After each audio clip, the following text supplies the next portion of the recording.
నమస్తే welcome to BRK news. నేను మీ Madhu. Beyond the హెడ్లైన్స్కి స్వాగతం. రైట్, ఇక నిన్న చంద్రబాబు ప్రధానమంత్రి నరేంద్ర మోదీ మైలురాయిని చేరుకున్నారు. సుదీర్ఘంగా 8,930 రోజులు తను అధికారంలో ఉన్నారని చెప్పేసి ట్వీట్ చేయడం జరిగింది. 2002 నుండి గుజరాత్ ముఖ్యమంత్రిగా ఉన్నారు. 4 సార్లు వరుసగా 4 సార్లు ముఖ్యమంత్రిగా ఉన్నారు. ఇటు ప్రధానమంత్రిగా 3 సార్లు ఉన్నారు. మొత్తంగా 8,930 రోజులు తను అధికారంలో ఉన్నారని చెప్పడం జరిగింది.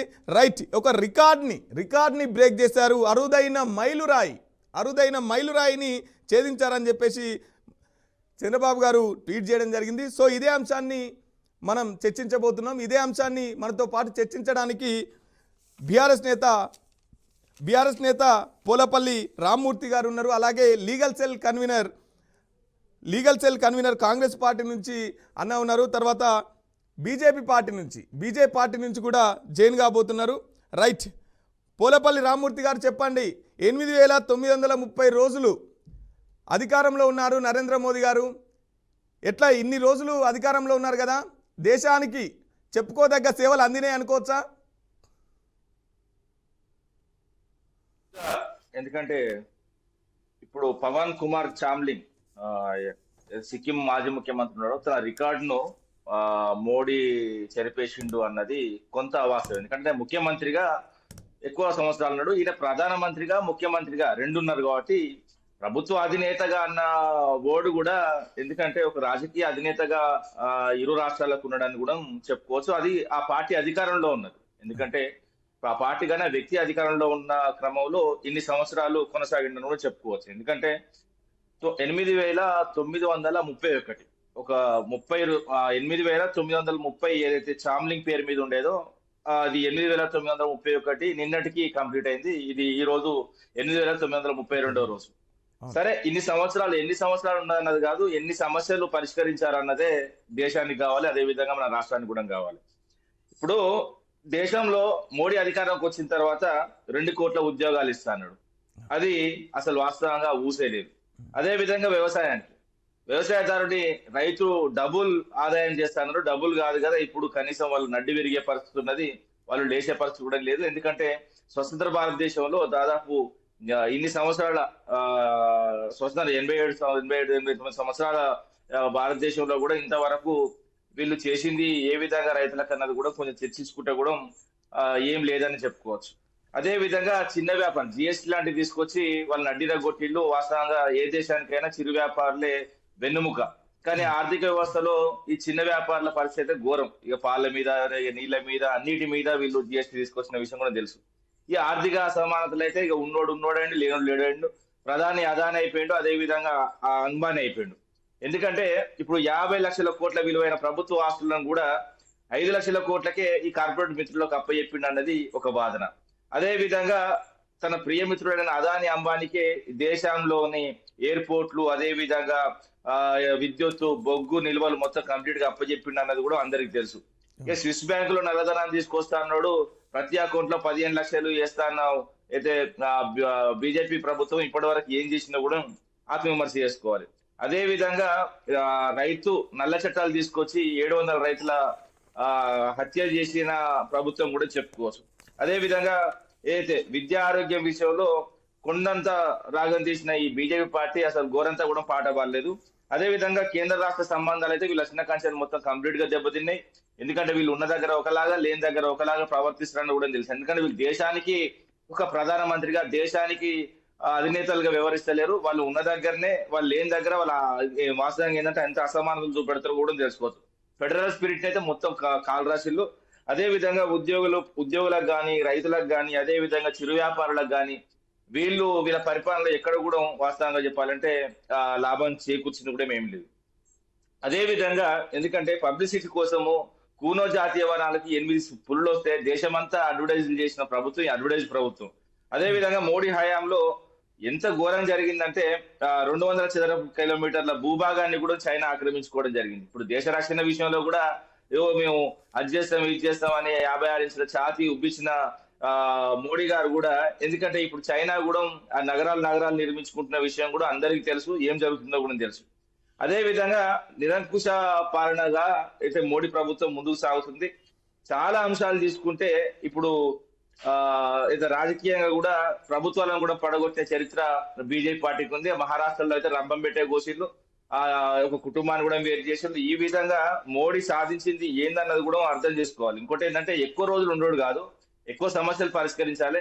అసలు ఎన్ని సమస్యలు పరిష్కరించిందో దేశంలో కరోనా టైంలో అయితే ఘోరమైన పరిస్థితి. కనీసము ఆ అయితే స్థానికేతరులు, వివిధ రాష్ట్రాల్లో స్థానికేతరులు వాళ్ళ సొంత ప్రాంతాలకు పోవాలన్నా కూడా కనీసం కిరాయి కూడా పేమెంట్ చేయకపోతే అక్కడ ఉన్న రాష్ట్ర ప్రభుత్వాలు, మాలాంటి రాష్ట్ర ప్రభుత్వాలు అయితే సొంత ఖర్చులు ఇచ్చి వాళ్ళని పంపి వాళ్ళ ఇంటికి పంపడం జరిగింది.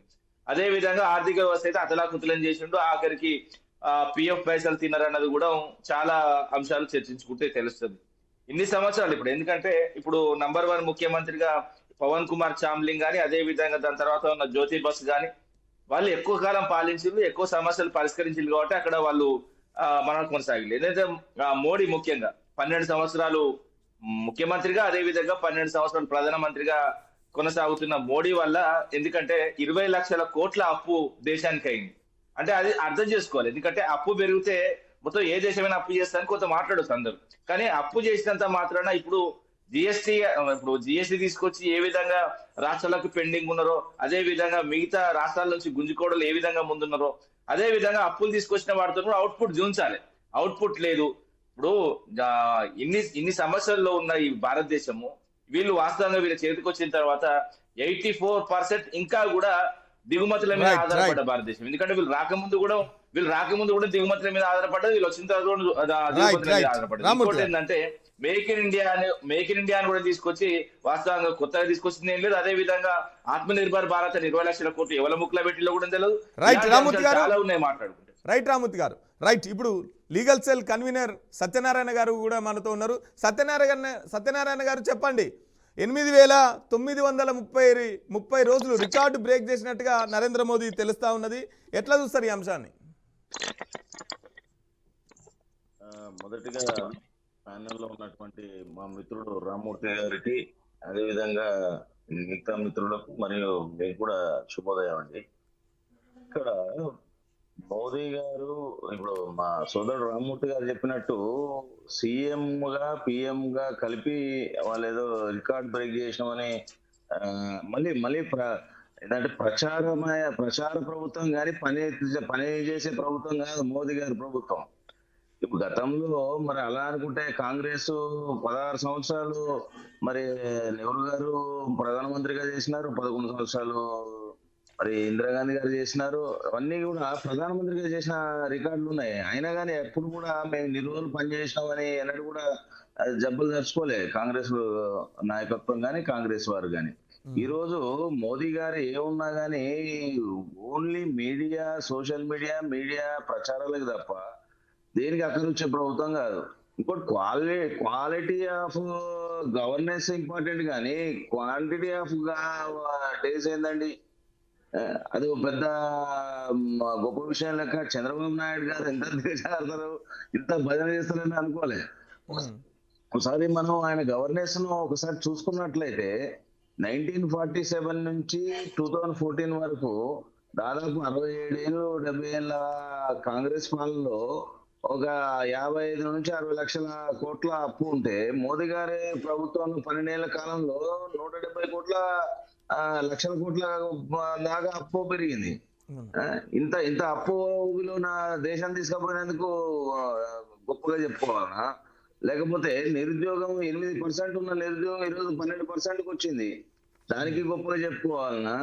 లేకపోతే ఇప్పుడు ఇవన్నీ కూడా అంటే కాంగ్రెస్ పాలన ఏదైతే నెహ్రూ గారు కానీ ఇందిరాగాంధీ గారు కానీ ప్రభుత్వ పరమైన పెద్ద పెద్ద సంస్థలు అన్ని కూడా ప్రభుత్వ పరం ఉండాలి, నిరుద్యోగాన్ని నిర్మించాలంటే అంటే టోటల్ అజమాయిష్ అనేది ప్రభుత్వానికి ఉండాలనే సంస్థలను ఏర్పాటు చేసిన. ఉదాహరణకు మనం ఎల్ఐసి చూసుకున్నా, ఎయిర్ ఇండియా చూసుకున్నా, పెద్ద పెద్ద సంస్థలు రైల్వేలు చూసుకున్నా, ఈ రోజు మిత్రులకు అంబానీకి ఆదానికి చెప్పే క్రమంలో కార్పొరేట్ వ్యవస్థను తీసుకుపోయిన పరిస్థితి మనం చూస్తా ఉన్నాం. మొన్న మనం చూసాం ఫ్లైట్స్ ఏ విధంగా ఎయిర్ ఇండియా షేర్స్ వేరే ప్రైవేట్ వ్యక్తుల ఆధీనంలో ఉంటే ఫ్లైట్స్ లేక ఒకరు చనిపోయి ఒకరు పిల్లల బాలేక ఎన్ని రోజులు బస్ స్టాండ్లలో మన గ్రామాలలో బస్ స్టాండ్లలో వండుకునే పరిస్థితి ఉన్నది. అంటే ఎంత మనకు తెలియకుండానే మోదీ ప్రభుత్వము కార్పొరేట్ సంస్థలకు అప్పచెప్పే క్రమంలో నడిపిస్తా ఉన్నది. ఇదే కాదు, ఇంకా ఇంకా మీరు ఇలాంటి అంశాలు ఎన్నో ఉన్నాయి. ఇప్పుడు మీరు చార్మింగ్ గారికి ఈయనకి ఎక్కడ పూలికనండి? చార్మింగ్ గారు ఆయన వన్ ఫ్యామిలీ వన్ జాబ్ అనే ఒక క్షేత్రస్థాయిలో ప్రతి ఇంటిలో ఒకరికి ఉద్యోగస్తులు ఉండాలి, ఆ కుటుంబం బాగుపడాలని క్షేత్రస్థాయిలో తీసుకుపోయారు. అదే విధంగా సేంద్రియ వ్యవసాయానికి శ్రీకారం చుట్టారు. ఈ రోజు కూడా వారిని గొప్పగా చూస్తారు సిక్కిం లా. మోదీ గారు చేసింది రైతుల పట్ల నిరంకుశంగా. అరే వాళ్ళ ఎంపీలు అసలు ట్రాక్టర్లు పెట్టి తొక్కించిన ప్రభుత్వం కాదండి రైతులను. ఎక్కడ స్వేచ్ఛ ఉంది ప్రజలకు? రైతులకు ఎక్కడ ఆదరణ ఉన్నది? సో ఈ రోజు ఒకటే నేను అనేది ఒకటే, మోదీ గారు పెరిగిన క్రమం 2014లో 60 నుంచి 70 రూపాయలు ఉన్న డాలర్ రేటు ఈ రోజు 90-100కు పెరిగింది. ఇక మనకి ఎక్కడ అభివృద్ధి చెందినట్టు చెప్పండి? డెవలప్మెంట్ అనేది రోజులలో కాదు. సో ఎస్ మనతో పాటు బీజేపీ స్పోక్ పర్సన్ పల్నాటి వెంకటరెడ్డి గారు కూడా జాయిన్ అయ్యారు. సత్యనారాయణ గారు ఒక నిమిషం అండి, మళ్ళీ మాట్లాడు. సత్యనారాయణ గారు రైట్. మనతో పాటు బీజేపీ స్పోక్ పర్సన్ పల్నాటి వెంకటరెడ్డి గారు కూడా జాయిన్ అయ్యారు. పల్నాటి వెంకటరెడ్డి గారు చెప్పండి, 8,930 రోజులు అవుతుంది, అంకెలు కాదు పనిలో రికార్డు బద్దలు చేయాలి అని చెప్పేసి కాంగ్రెస్ అండ్ బీఆర్ఎస్ మాట్లాడుతున్నటువంటి పరిస్థితి. నిజంగానే ఈ రికార్డు బ్రేక్ చేశారు కదా, ఇంతే ప్రజలకు ఈ పరిపాలన కావచ్చు అంత రికార్డ్ స్థాయిలో అందించారనుకుంటున్నారా? ప్రధానమంత్రి నరేంద్ర మోడీ గారు మనకు తెలుసు దగ్గర 8,931 రోజు, నిన్నటి రోజుకి 31 రోజులకి ఫస్ట్ టైం ఇన్ని సంవత్సరాలు ఇన్ని రోజులు ఒక ప్రభుత్వంలో అధినేతగా ఉండడం అనేది డెఫినెట్ గా గర్వకారణమే. ఎందుకంటే అంతకుముందు చామ్లింగ్ గారు ఉండే సిక్కిం మాజీ ముఖ్యమంత్రి, 8,930 రోజులు ఉండేది. సో నిన్నటికి దాన్ని అధిగమించడం జరిగింది. ఎందుకు అంటే ఇదంతా కూడా ప్రజలు ఏదైతే ప్రజల దీవెనలు కానీ ప్రజల ఆశీస్సులు కానీ ప్రభుత్వాధినేతగా ఏ విధంగా ఈ దేశాన్ని కానీ గుజరాత్ రాష్ట్రాన్ని ముందుగా గుజరాత్ రాష్ట్రంలో 2001 అక్టోబర్లో ఏదైతే బాధ్యతలు తీసుకున్నారో ముఖ్యమంత్రిగా, అప్పటి నుంచి కచ్ ప్రాంతంలో ఏదైతే భూకంపం వచ్చిందో అక్కడ ఆ విధంగా ఏ విధంగా అయితే ఇన్వెస్ట్మెంట్లు తీసుకొచ్చి ఆ కచ్ ప్రాంతాన్ని కానీ గుజరాత్ రాష్ట్రానికి అది ఏ విధంగా ముందు తీసుకెళ్లారో మనందరికి తెలుసు. ఆ విషయంలో గుజరాత్ ప్రజలు ఆయనని 3 సార్లు ముఖ్యమంత్రిగా చేసి గుజరాత్ ని మరి బలోపేతంగా ఏ విధంగా బలోపేతం చేశారో మనకందరికి తెలుసు. సో ఆ విధంగా అక్కడ చూసిన తర్వాత భారతదేశ ప్రజలు కూడా 2014లో ప్రధానమంత్రిగా ఏదైతే అభ్యర్థిగా బరిలోకి దిగారో అప్పటి నుండి ఇప్పుడు దాకా ఎక్కడ కూడా చెక్కు చెదరని ఆప్యాయత కానీ అభిమానం కానీ ఆ ప్రేమ కానీ దేశ ప్రజలు నరేంద్ర మోడీకి చూపిస్తా ఉన్నారు. ఎందుకు అంటే ఆయన చేస్తున్న కృషి ఒకటి కాదు, 2 కాదు, ఎన్ని రోజులు 8,931 రోజులు కష్టపడుకుంటూ ఏ విధంగా ఏ ప్రాబ్లమ్స్ వచ్చినా కూడా మరి ముందుకు తీసుకెళ్తున్న దేశాన్ని ముందుకు తీసుకెళ్తున్న ఘనత నరేంద్ర మోడీ గారిది. ఒకటి విషయంలో కాదు, అన్ని అంటే నేను అనేది ఇప్పుడు ఒకటి కాదు, 370 ఆర్టికల్ కానీ, ట్రిపుల్ తలాక్ కానీ, రామ మందిరం కానీ, లేకపోతే ఇంకొక ఇష్యూస్ కానీ, లేకపోతే సర్జికల్ స్ట్రైక్స్ కానీ, అప్పటి నుంచి ఇప్పటి వరకు చూస్తే మనకి భారతదేశాన్ని సురక్షితంగా ఏ విధంగా ఉంచాలో ఆ విధంగా ఉంచుతా ఉన్నారు. ఎక్కడ ఏ ప్రాబ్లం వచ్చినా, టెర్రరిస్ట్ అటాక్స్ జరిగినా కూడా ఏ విధంగా బుద్ధి చెప్పాలో కూడా అది మనందరికి తెలుసు. సర్జికల్ స్ట్రైక్స్ ద్వారా కానీ మనం వేరే ప్రాంతంలో పాకిస్తాన్ భూభాగంలోకి ఏ విధంగా మనం చొచ్చుకపోయి వాళ్ళని మట్టుబెట్టి ఓన్లీ టెర్రరిస్ట్ ఆ ప్రాంతాలను మట్టిపెట్టి వచ్చిన ఘనత మనం చేస్తా ఉన్నాం. అంతకుముందు ఇట్లా కాదు కదా. కాంగ్రెస్ పార్టీ ఆలయంలో రోజు పొద్దున్న లేవగానే ఎక్కడ అటాక్ జరుగుతుందో, ఎక్కడ టెర్రరిస్టులు చొరపడతా ఉన్నారు అవే కనపడేది న్యూస్లల్లా. ఇప్పుడు డిబేట్లల్లా ఇట్లాంటివి కనపడలేవు, అవి కంప్లీట్ గా బంద్ అయిపోయినాయి. 2014-13 అవే కనిపించేవి ఎంతసేపు ముందుకు పోతున్నా. ఎందుకంటే విధి విధానాలు కానీ ఇంక ఏవైనా కూడా రూపొందించడంలో బిల్స్ కానీ ఒకటి అంత్యోదయ సిద్ధాంత ప్రకారం భారతీయ జనతా పార్టీ ముందుకు పోతా ఉంది. నరేంద్ర మోడీ గారు కూడా అదే తీసుకుపోతా ఉన్నారు. అంత్యోదయ రైట్ సిద్ధాంతం అంటే ఏంటి? వెంకటరెడ్డి గారు ప్రతి ఏ మూలన ఉన్న వ్యక్తి అయినా కూడా, ఒక నిమిషం ఉండండి, ఏ మూలన ఉన్న వ్యక్తి అయినా కూడా బాగుపడేలా ఆలోచన. అది ఎస్సీలు కానీ, ఎస్టీలు కానీ, బీసీలు కానీ, ఓసీలు కానీ, ఇంకొక కానీ తిండి లేకుండా, గూడు లేకుండా ఉండొద్దు అనే ఆలోచనతోటి ప్రతి దాన్ని కూడా పట్టించుకొని ముందుకు పోతా ఉన్నారు. అందుకే భారతదేశం ఇప్పుడు 4వ ప్రపంచంలోని 4వ దేశంగా అవతరించింది ఫైనాన్షియల్ గా చూస్తుంటే. సో ఆ విధంగా ఆయనకున్న స్టార్ ఇమేజ్ ఏదైతే కనబడతా ఉందో, ఇక్కడే కాదు ప్రపంచంలో ఒక నెంబర్ 1 స్థాయికి ఎదిగిందంటే, ఒకప్పుడు అమెరికాను ఇంకొకటో చెప్పుకుంటే వాళ్ళు, ఇప్పుడు అట్లా కాదు.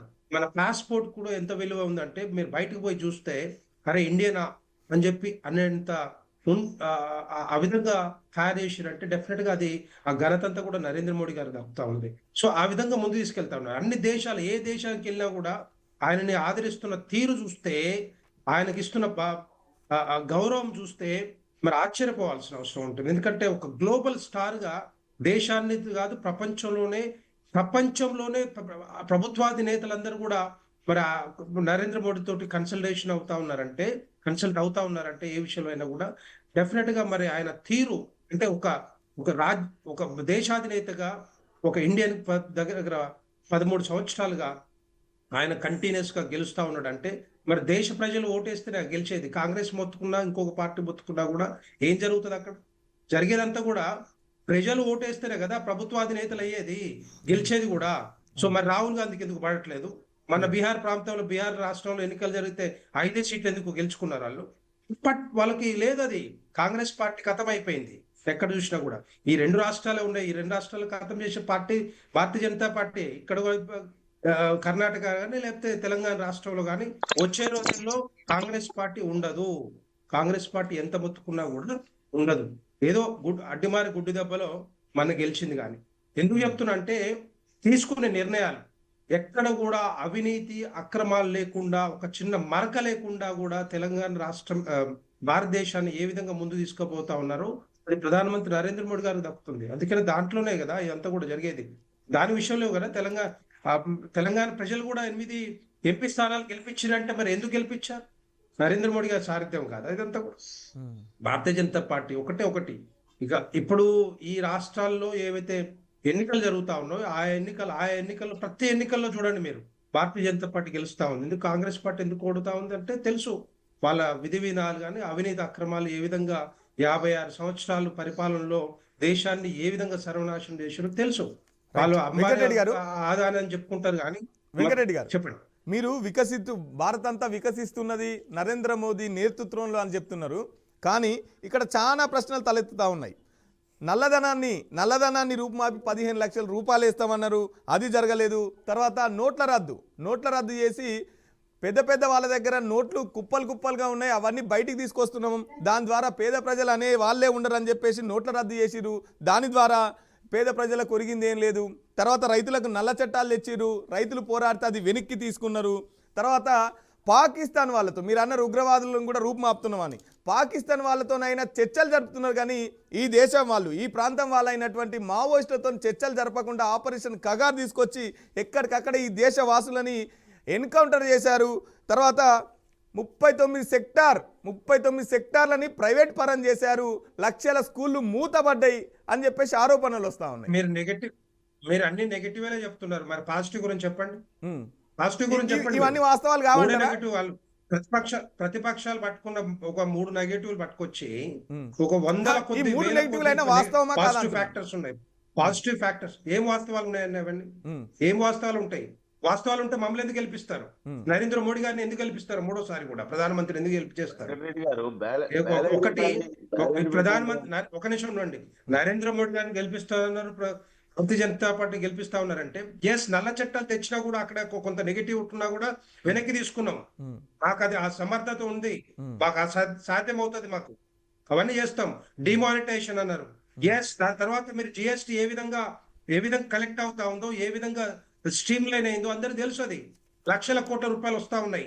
పన్ను కట్టని వాళ్ళంతా ఇప్పుడు పన్ను కడుతా ఉన్నారు. అవినీతి అక్రమాలు చేసిన కాంగ్రెస్ పార్టీ హయాంలో చేసిన వాళ్ళంతా కూడా ఇప్పుడు స్ట్రీమ్ లైన్ అవుతా ఉన్నారు. అవి చక్కగా కడతా ఉన్నారు వాళ్ళంతా కూడా. మరి ఎందుకు కడతా ఉన్నారు? ఎందుకు తీసుకొచ్చిన తర్వాత ఇవన్నీ కూడా అవుతా ఉన్నాయి కదా. సో ఇవన్నీ నల్లధనం అనేది అక్కడి నుండి ఏదైతే ఉందో వచ్చేప్పుడు వస్తుంది. అది ఇప్పుడు కొన్ని చట్టాలు కొంతమంది అక్కడ పోయి రకరకాలుగా దాచుకున్న పరిస్థితి కనపడతా ఉంది. అది కాంగ్రెస్ పార్టీ హయాంలో జరిగింది అంతా కూడా. సో అది పాసిబుల్ అయితే డెఫినెట్ గా తీసుకొస్తారు. ఇప్పుడు కూడా కాంగ్రెస్ పార్టీ హయాంలో జరిగేదంతా కూడా నల్లధనం దాచుకున్న వాళ్ళంతా కూడా కాంగ్రెస్ పార్టీ నాయకులే, ఇంకో మిగతా పార్టీ నాయకులే. వాళ్ళని తీసుకురావాలని అనుకున్నామండి, తీసుకొద్దామని ఆలోచన ఉంది, సాధ్యం ఇప్పుడు కూడా నడుస్తా ఉంది ఇంకా. సో ఇవన్నీ ఏంటంటే ఆ విధంగా ఈ భారతదేశాన్ని ఒక ఒక ఒక ఒక ఒక స్పీడ్ తో తీసుకుపోతున్నది నరేంద్ర మోడీ గారు కంటిన్యూస్ గా. మరి ఆయనకున్న ఫాలోవర్స్ చూస్తే ఎంతమంది ఎందుకు ఫాలో అవుతారంటే, ఒకవేళ నిజంగానే లేకపోతే దగ్గర 100 మిలియన్ ఫాలోవర్స్ ఉన్నారు ప్రతి దాంట్లో కూడా. ట్విట్టర్ కానీ, ఇన్స్టాగ్రామ్ కానీ, లేకపోతే ఫేస్బుక్ కానీ, యూట్యూబ్ కానీ, ప్రపంచంలో ఒక గ్లోబల్ స్టార్ గా ముందు పోతా ఉన్నారు. అంతమంది ఫాలోవర్స్ ఎవరికి లేరు ప్రపంచంలోనే.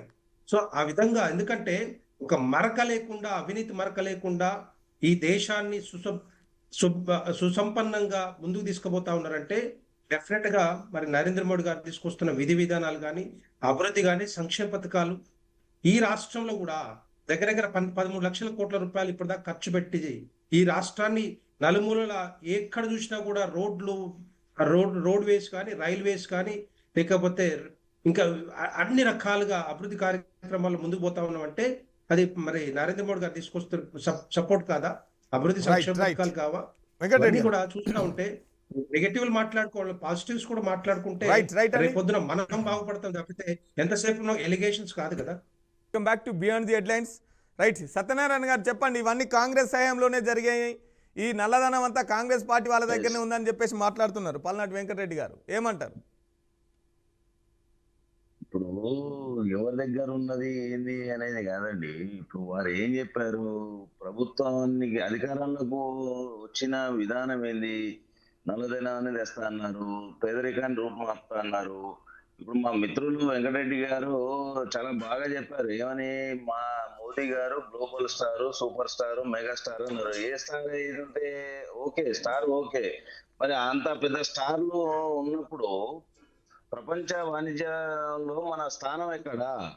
రెండోటి, ఇక్కడ మరి ఆ స్టార్ ఉన్నప్పుడు డాలర్ ఎందుకు పడిపోతా ఉన్నది? ఇప్పుడు మన రూపాయి ఎందుకు పడిపోతా ఉన్నది, డాలర్ ఎందుకు పెరుగుతా ఉన్నది అని అడుగుతా ఉన్నా నేను.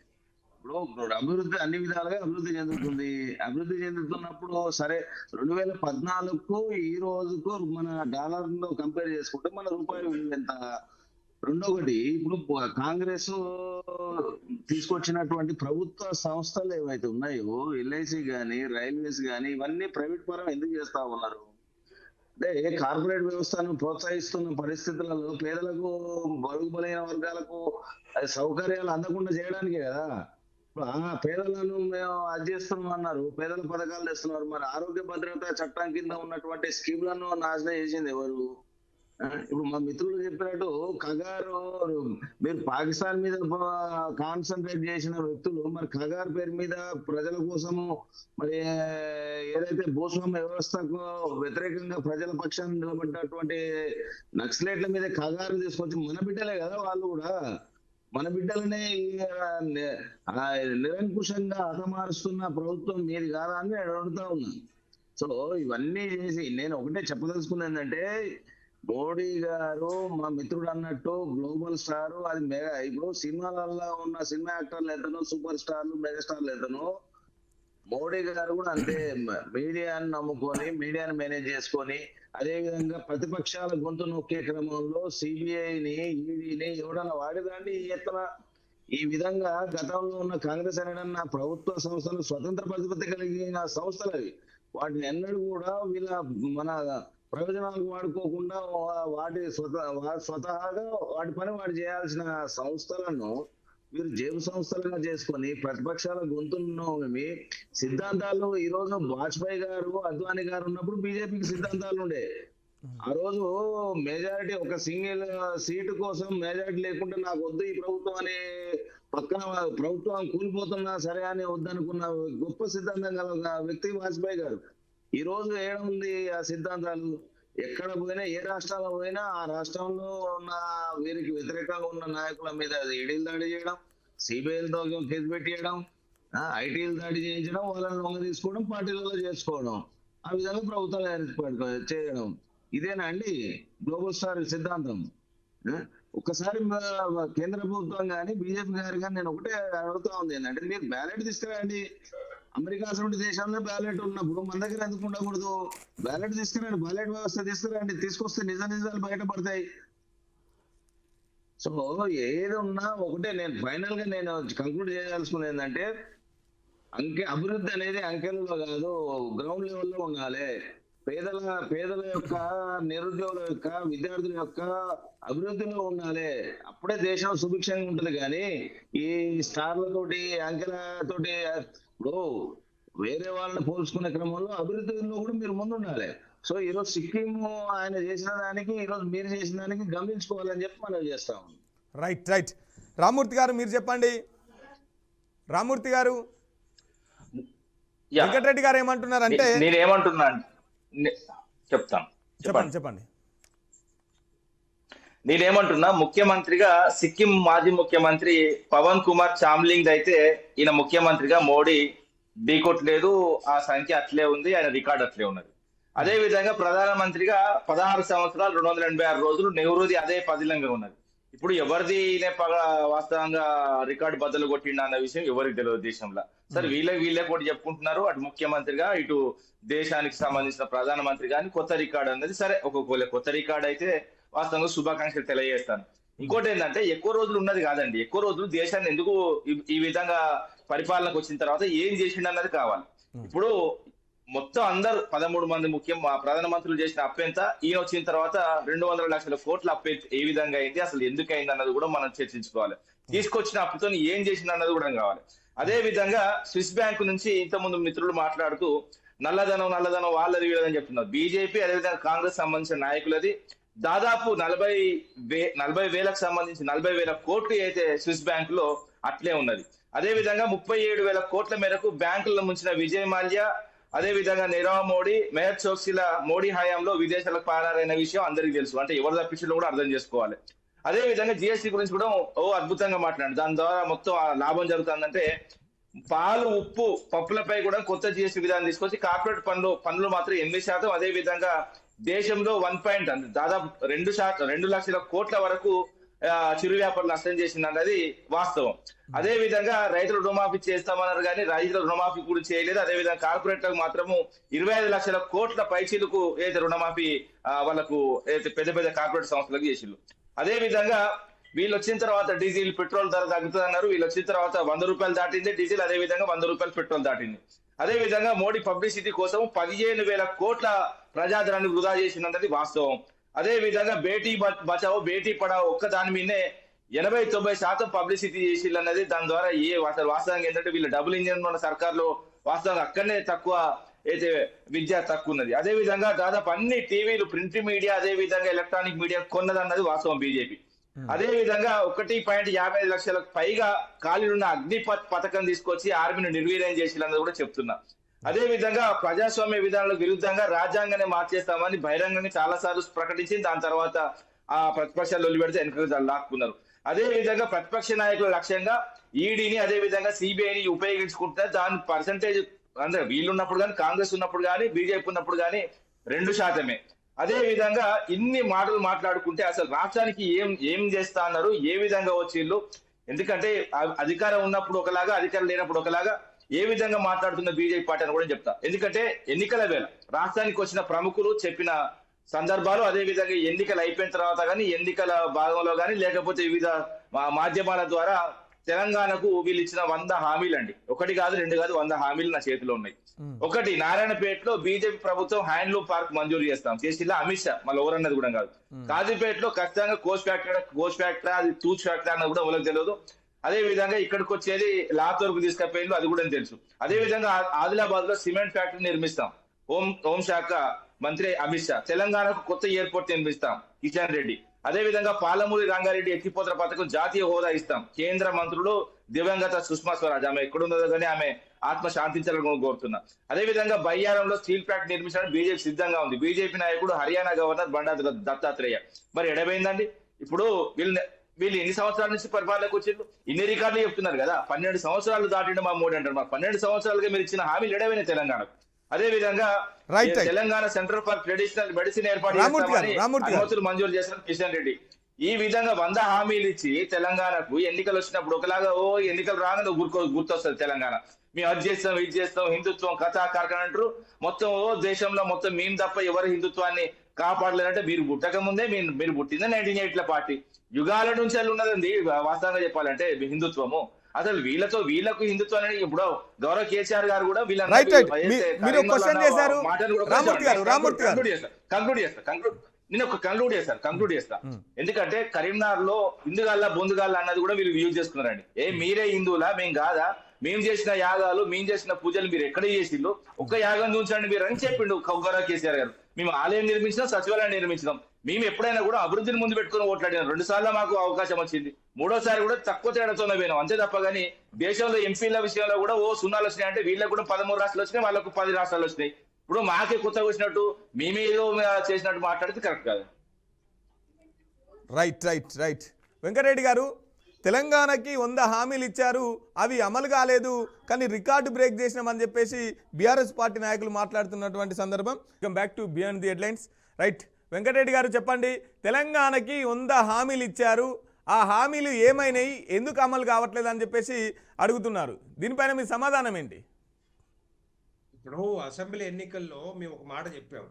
ఒక బీసీని భారతీయ జనతా పార్టీ తరఫున ఒక బీసీని గెలిపిస్తే, తెలంగాణలో భారతీయ జనతా పార్టీ గెలిస్తే ఒక బీసీని ముఖ్యమంత్రి చేసుకుంటామని చెప్పిన మొట్టమొదటి పార్టీ భారతీయ జనతా పార్టీ.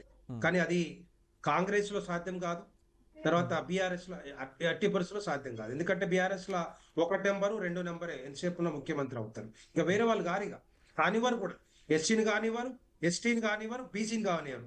అది బీఆర్ఎస్ పార్టీ. కేసీఆర్ ఎందుకు ఇస్తారని చెప్పండి. ఈరోజు ఎప్పుడు కలలు కంటా ఉన్నారు ఇంకా ముఖ్యమంత్రి కావాలని చెప్పేసి. బీఆర్ఎస్ తో కాదు. రెండవది, అలాంటి హామీలు కొన్ని ఇచ్చాం. ఎస్, కోచ్ ఫ్యాక్టర్ అన్నాం, కోచ్ ఫ్యాక్టర్ వస్తా ఉంది. బయ్యారం అన్నాం, బయ్యారంది ఇది ఫీజిబిలిటీ రిపోర్ట్ స్టడీ చేసిన తర్వాత ఫీజిబుల్ కాదు అని చెప్పి ఒక రిపోర్ట్ వచ్చింది. ఒక ఇండియా సంస్థనే అది స్టడీ చేసింది. అది కాదు, ఎందుకంటే అక్కడ అట్లాంటి రిసోర్సెస్ ఎక్కువ లేవు అని చెప్పేసి. ఒకళ్ళు తెచ్చినా కూడా అది నిలబడదు, కంటిన్యూషన్ ఉండదు అని చెప్పి ప్రొడక్షన్. ఇవన్నీ కూడా కొన్ని ఉన్నాయి. సో అది భారతీయ జనతా పార్టీ అధికారంలోకి వస్తే హామీలు కొన్ని ఏవైతే హామీలు ఇచ్చామో అవి హామీలు నిజంగానే నెరవేర్చే వాళ్ళం. అధికారం రాలేదు కాబట్టి కాంగ్రెస్ పార్టీ అడ్డిమారి గుడ్డి దెబ్బలు మాకంటే ఎక్కువ 100 హామీలు ఇచ్చింది కాబట్టి వాళ్ళు అధికారంలోకి వచ్చారు. 6 గ్యారెంటీలు చూస్తే అర్థమైపోతా ఉంది 6 గ్యారెంటీలో ఏ విధంగా తెలంగాణ రాష్ట్ర ప్రజలు మోసం చేస్తా ఉన్నారు. రైతులను పట్టించుకోరు, మహిళలను పట్టించుకోరు, వృద్ధులను పట్టించుకోరు, వికలాంగులను పట్టించుకోరు, రైతు కూలీలను పట్టించుకోరు, వ్యవసాయ కౌలు రైతులను పట్టించుకోరు. ఏ విధంగా తెలంగాణ రాష్ట్ర ప్రజలను మోసం చేస్తారో అర్థమవుతా ఉంది. ఒక చిన్న ఎగ్జాంపుల్ చెప్పాలంటే, రైతులకు ఎప్పుడు కూడా రైతు బంధు అనేది మరి ఎప్పుడు ఇస్తామని చెప్తా ఉండండి. కానీ ఇప్పటిదాకా 5 సార్లు వేయాల్సిన రైతు బంధు ఒక్కసారి 9,000 కోట్లు వేసి 4 సార్ల దగ్గర 36,000 కోట్ల రూపాయలు రైతులకు రావాల్సిన ఏవైతే బకాయిలు ఉన్నాయో ఇప్పటిదాకా ఇవ్వాల్సిన రైతు బంధు భరోసా ఉందో అది ఇంతవరకు దాని గురించి మాట్లాడలేదు. మళ్ళీ ఇప్పుడు నిన్న ఒకటి వేసారు, ఎకరం లోపల ఇస్తాం, తర్వాత మళ్ళీ 45 రోజుల్లో మిగతా అవి కూడా రావు. ఇక ఈ కాంగ్రెస్ పార్టీ చేసిన వాగ్దానాలు కానీ లేకపోతే హామీలు కానీ బీఆర్ఎస్ పార్టీలో కూడా కేసీఆర్ ప్రతి బై ఎలక్షన్ లా అరే మీకు 4-5 కోట్లు పంపిస్తాం, 4-5 మండలాన్ని డెవలప్ చేస్తాం, లేకపోతే నియోజకవర్గం మొత్తం డెవలప్ చేస్తాం, సుభిన్నంగా మీకు ఏదంటే అది కట్టిస్తామని చెప్పిన వాళ్ళు పత్త లేకుండా పోయారు. అందుకే కదా ఇవన్నీ హామీలు ఇస్తేనే డెఫినెట్ గా వాటిని పూర్తి చేయాలి, అమలు చేయాలి. చేయకపోతే ఓడిస్తారు, తెలంగాణ ప్రజలు ఓడిస్తారు. ఆ విధంగానే జరుగుతూ ఉంది. సో అందుకని నేను ఏమంటున్నా, భారతీయ జనతా పార్టీ అధికారంలోకి వస్తే ఇంతకంటే ఎక్కువ చెప్పి ఒకవేళ చెప్పినా కూడా డెఫినెట్ గా చేస్తాము. అది భారతదేశంలో జరుగుతూ ఉంది, ఇక్కడ కూడా జరుగుతుంది. సో ఆ విధంగానే ముందుకు పోతా ఉన్నాం. ఇంతకుముందు సోదరులు మాట్లాడుతారు, కాంగ్రెస్ సోదరులు, డాలర్ రేటు రోజు పెరుగుతూ ఉంది. మీ హయాంలో 2004 నుంచి 2014 మీ డాలర్ ప్రైస్ ఎంత ఉండే, డాలర్ రేట్ ఎంత ఉండే? $45 43 ఉండే. మరి ఇప్పుడు ఎంత? 2014 వచ్చే వరకు ఎంత అయింది అది మీకు తెలియదా? దగ్గర దగ్గర $70-80 అయింది. సో ఆ విధంగా రోజు రోజుకి భారతదేశమే కాదు ప్రపంచంలో కూడా పెరుగుతూనే ఉంటుంది. భారతదేశంలో క్రూడ్ ఆయిల్ ప్రైస్ పెరుగుతూనే ఉంటుంది. రకరకాల ఇష్యూస్ ఉంటాయి, రకరకాల ఫ్యాక్టర్స్ ఉంటాయి. మీ హయాంలో జరిగితే ఒకటి, మా హయాంలో జరుగుతుంది ఇంకోట.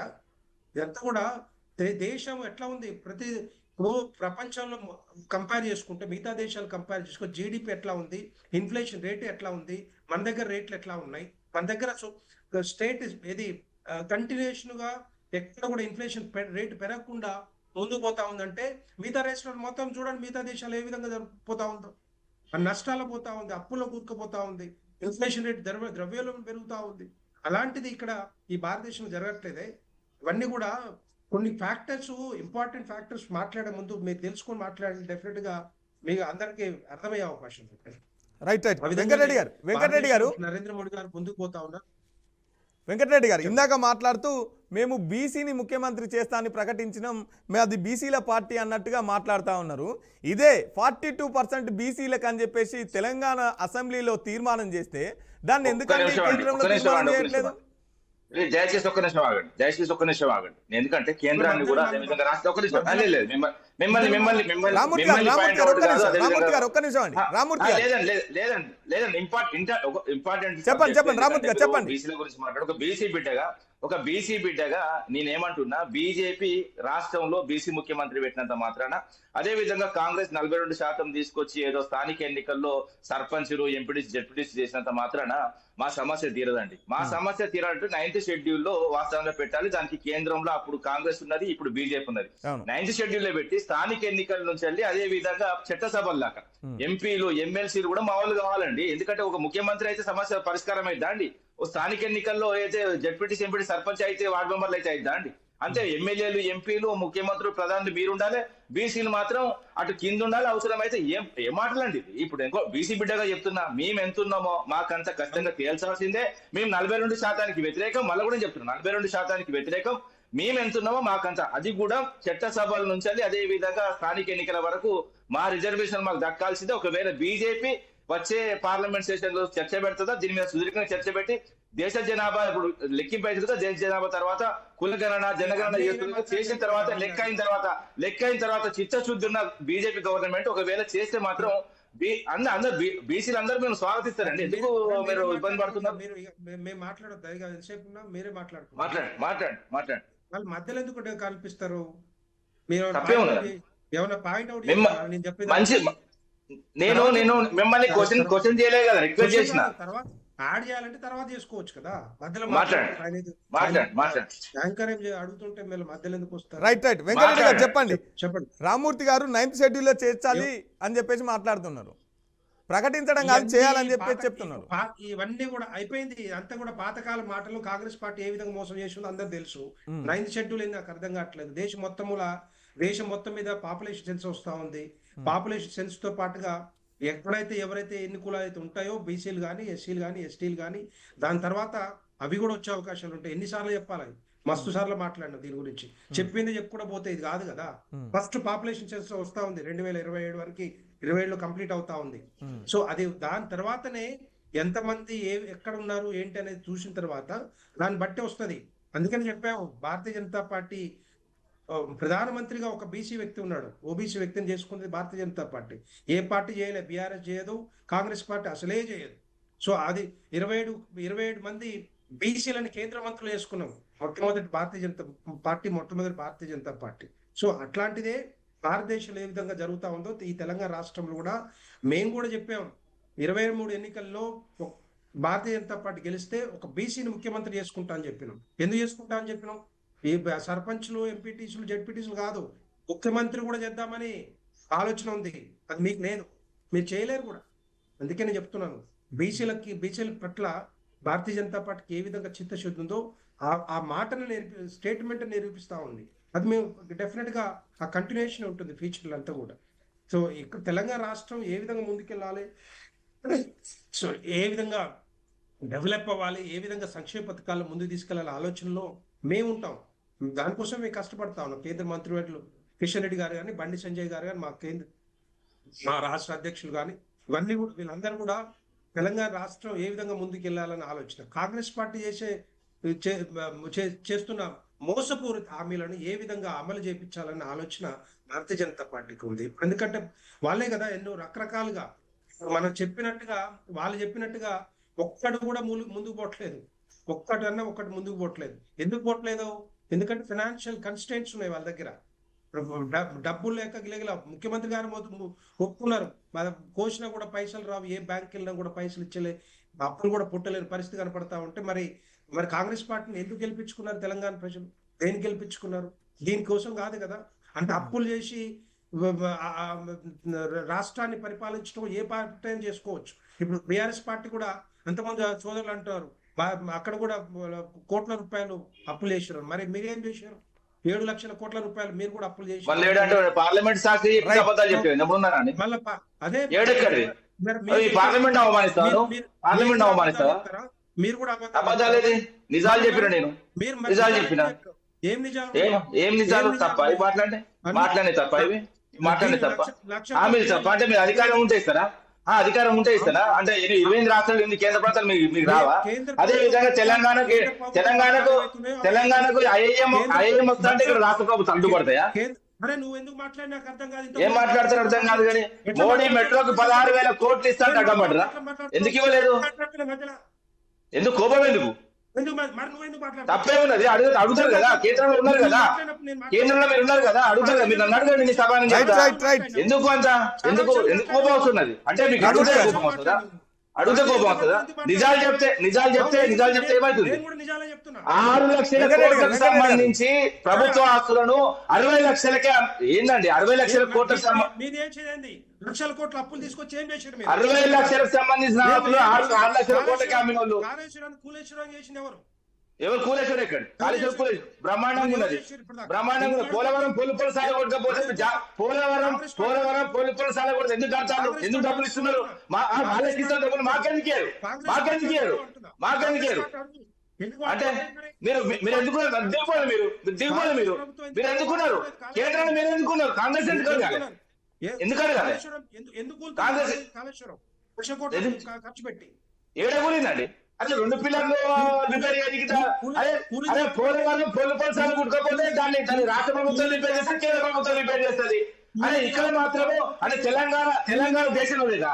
తెలంగాణ దేశంలో లేదా? ఏం మాట్లాడుతున్నారండి? ఒక పద్ధతి ఉంటుంది. ఒక నిమిషం ఆగండి. ఒక నిమిషం రామూర్తి గారు మీ అప్పులు చేసిన కరెక్ట్ కట్టాం. ప్లీజ్ వెంకటరెడ్డి గారు అన్ని అభివృద్ధి పనులు చేస్తాం. మీరేం చేసిండ్రు? ఏందండి ఎందుకు నువ్వు చెప్పాలి? నువ్వు ఆ టీవీ అధినేత. రైట్ రామూర్తి గారు వెంకటరెడ్డి గారు ప్లీజ్ పర్సనల్ గా వెళ్ళొద్దండి. ప్లీజ్ మాకు టైం అవుతుందండి. రామూర్తి గారు ప్లీజ్. రామూర్తి గారు ప్లీజ్. ఏమనుకుంటున్నావు? ఇటు అంటారు కులాంతరం ఏం మాట్లాడుతున్నావు? వెంకటరెడ్డి గారు ప్లీజ్ పర్సనల్ గా వెళ్ళొద్దండి. పండబెట్టి తొక్కే చరిత్ర మాది. ఏమనుకుంటున్నావు? కానీ తమాషాలా? ఏమనుకుంటున్నావు? ఏం చెప్తారు మీరు? ఏమనుకుంటున్నావు? కులాంతరం అనేది నీ కులాంతరాన్ని మొత్తం బయటపడుతున్నావు. బాగా అధ్యస్తున్నావు. బీసీల గురించి మాట్లాడుతావు, కులాంతరం మాట్లాడతావు. మరి ఏంటి? మరి లేకపోతే కాదా? అంటే వెంకటరెడ్డి గారు ప్లీజ్ పర్సనల్ గా వెళ్ళొద్దండి. వెంకటరెడ్డి గారు పార్లమెంట్ ఏమొస్తున్నది? రామూర్తి గారు ప్లీజ్ పర్సనల్గా వెళ్ళొద్దండి. రైట్ టైం అవుతుందండి. థ్యాంక్ యూ అండి.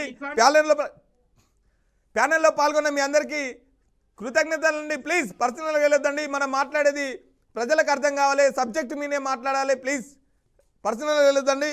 రైట్ ప్యానెల్లో పాల్గొన్న మీ అందరికీ కృతజ్ఞతలండి. సో చూసారు కదండి, ఇది ఇవాళ బియాండ్ ది హెడ్లైన్స్. రేపు వచ్చే బియాండ్ ది హెడ్లైన్స్లో మళ్ళీ కలుసుకుందాం. అప్పటిదాకా చూస్తూనే ఉండండి బీఆర్కే న్యూస్. ఇది తెలుగుడి సత్తా. Thank you.